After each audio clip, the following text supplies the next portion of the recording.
Buonasera e ben ritrovati con una nuova edizione del TG Flash di New Sicilia. In apertura tragedia nei campi a Floridia, un 61enne è morto schiacciato da una moto zappa mentre lavorava da solo nel suo terreno.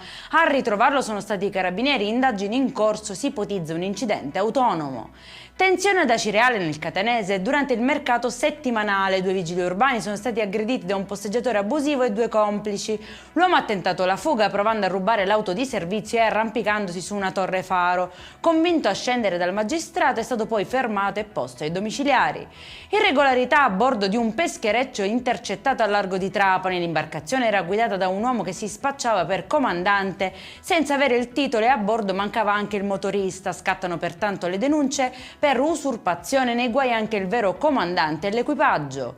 Il Tribunale per i minorenni di Palermo ha revocato la responsabilità genitoriale a un uomo legato a Cosa Nostra, ritenendo incompatibile la sua attività mafiosa con il ruolo di padre. I figli sono stati affidati alla madre, ritenuta idonea a garantire un ambiente sano e stabile. E in chiusura il meteo, finalmente una tregua dal caldo in Sicilia. Da domani correnti più fresche attueneranno all'ondata di calore, portando cieli sereni o poco nuvolosi e temperature in calo. Nessuna allerta meteo prevista, l'isola si tinge di verde secondo la protezione civile regionale. Per questa edizione è tutto, prossimo appuntamento lunedì alle 13:30. Buona serata!